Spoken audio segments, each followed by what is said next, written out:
Well, you guys might remember that on yesterday's John Campea show, we talked about the fact that in the midst of the lawsuit going on, and let's not forget there's two different lawsuits, but in the midst of the lawsuit going on between all the different states that are suing to stop the Paramount merger, David Ellison, who had been walking around and telling everybody that would listen to him, we're going to win this lawsuit. We're going to win. No problem. We're going to win.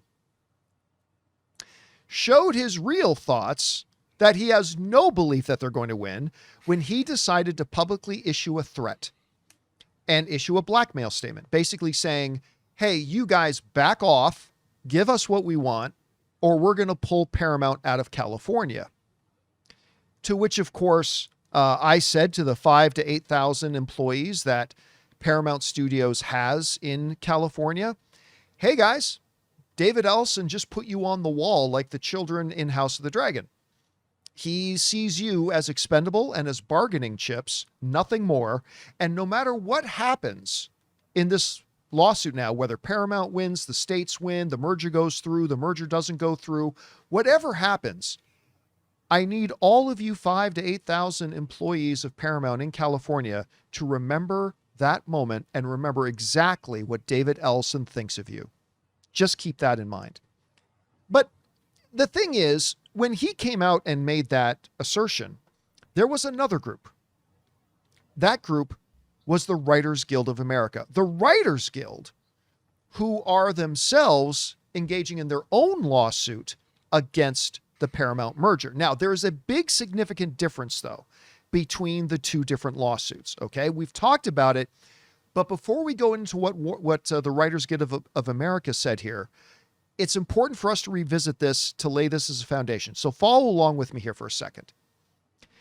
The basis of the state's lawsuit against Paramount is a question of a monopoly.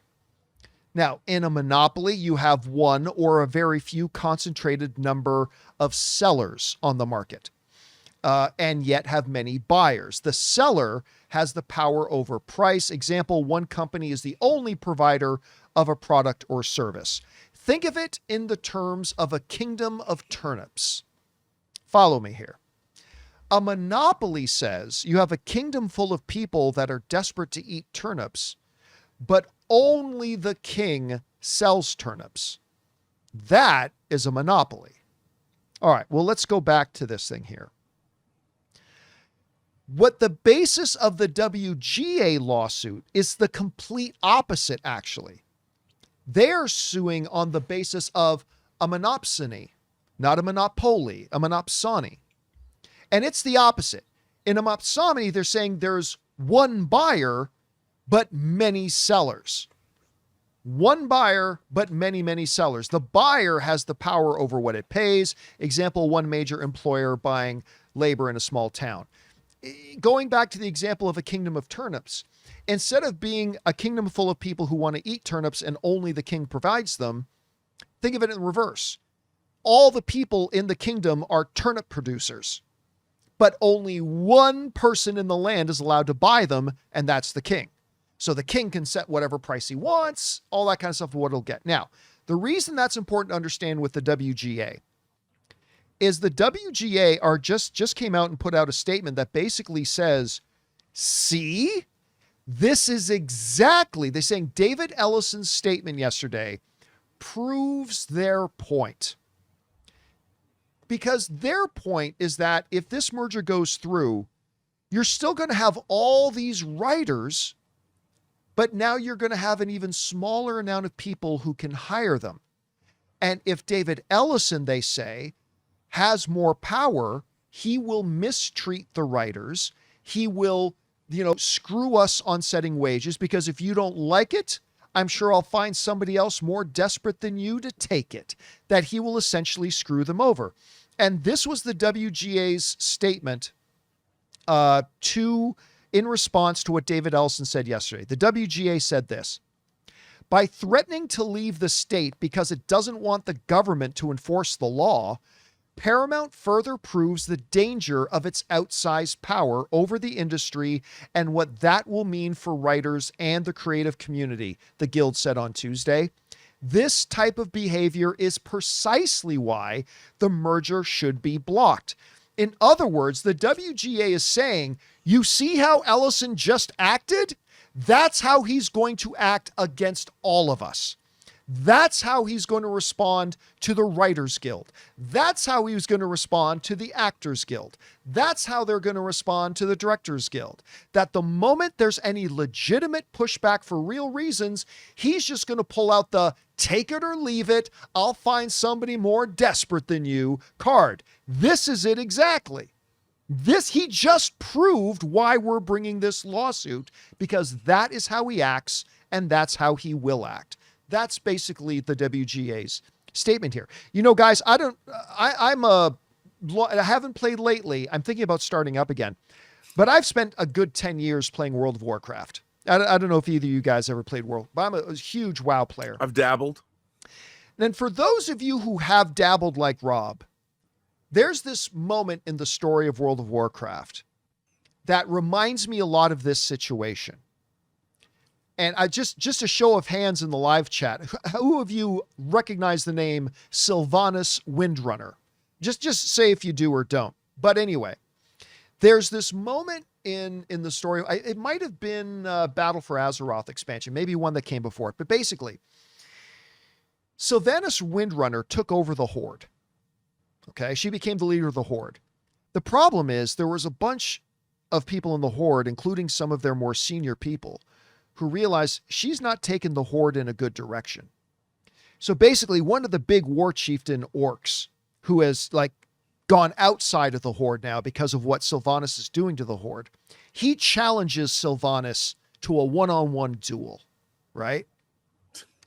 And before they start their duel, he starts to bait her, talking about how the Horde is more important to you, the Horde is strong, blah, blah, blah. And he tricks her into yelling out, "The Horde is nothing!" To which everybody in the Horde kind of looks at her when she says that, like, this is the leader of the Horde, and she's saying that, right? He got her. Kind of like the way that Tom Cruise baited Jack into saying, "You can't handle the truth. Goddamn right I gave the order."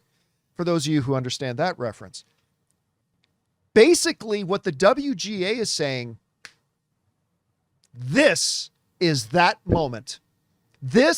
David Ellison is Jack in that stand. David Ellison is Sylvanas Windrunner standing in front of the Horde. He basically just tipped his hand and revealed exactly who he is and revealed exactly how he's going to handle things and just proved why we feel the need to bring this lawsuit, because he is going to horribly misuse this new power and authority to trample on writers. They might be right or wrong, but that's what they kind of take away from all this. Anyway, Rob, you and I have been following this story for a long time here. We talked about it a bit yesterday, but what do you think about the WGA's response to them? They're basically saying, hey, he just proved our point. Are they right in saying that? I don't know. What do you make of their statement? Well, John, last night I talked to a friend of mine who's an executive at Warner Brothers about unrelated things, who's doing great work, and their division's killing it. And he expressed kind of in a sideways sort of a way, but all of this great progress we're making, we have no idea where we're going to be in a year. And this whole merger, forget what's going to happen in the future. You have two companies full of thousands of people that are in a state of flux. They can't do their jobs right now.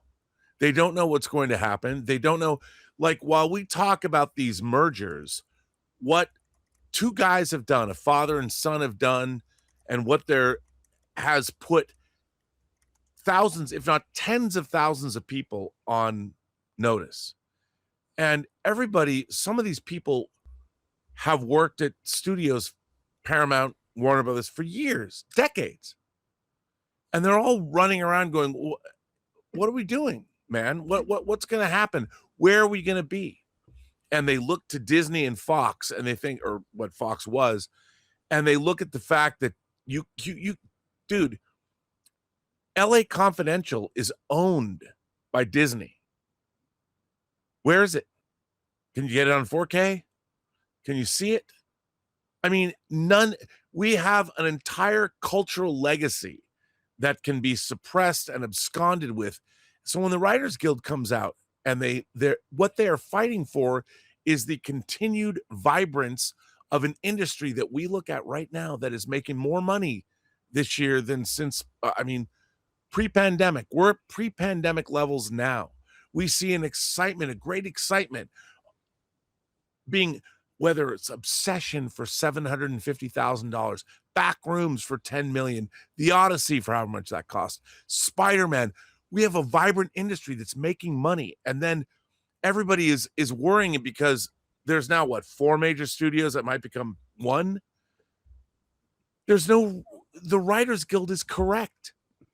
I mean, everybody wants to know what's going on. What are you going to do with our cultural legacy?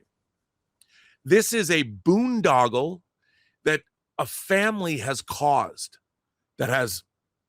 What's your plan? What do you want to do? You want to consolidate all these different things. How is that going to benefit anybody but your family?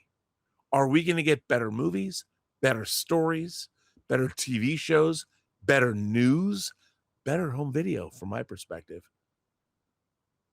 What's the answer? I mean, I want to know what they're going to do, and the Writers Guild wants to know, what are you going to do for our business? Are we going to make money? Are all of these talented people going to continue to make great stuff that, by the way, this summer proves how vibrant cinema is? I don't see any of it happening with this merger. It's turning into more folly as the days go by. Show me.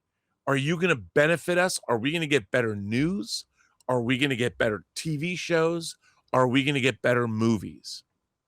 Are we going to get better culture? I don't know. I don't see it. Yeah, and to the Writers Guild, their question is, are we going to get better opportunity and better options and better pay if you merge this in? And their point here, Sean, seems to be, when David Ellison gets any pushback, his first reaction is, take it or leave it. I'm going to take my ball and go home. That's how he's going to treat us as writers. Again, maybe the Writers Guild is right or wrong in saying that, but that is their perception. And that's what they're saying here in their response to him. What do you think of their response? Did anything in their response stand out to you? What do you make of this whole thing? Yeah, I mean, their response makes total sense to me, that this feels like, as Robert said, it's only good for one family. Everyone else in this creative ecosystem, in this business ecosystem, has serious concerns. Everyone, government, writers, everyone is going, hey, wait a minute. I don't think we're going to have as many good opportunities here. They keep raising concerns, and the response isn't satisfying answers. It's not a plan. It's trust me, bro. Or this current response, which is the spoiled kid response, like, well, if you don't, I don't want to share my toys, so I'm going to go to Georgia.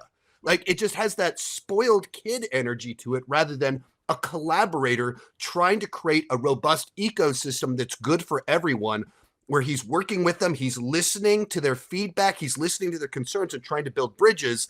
No, this just feels like he's storming out of the room, which, right, that's everyone's concern. That the whole thing feels like it's entirely motivated by selfishness, not based on what is best for the companies, for the industry as a whole. And so, right, of course they're seriously concerned.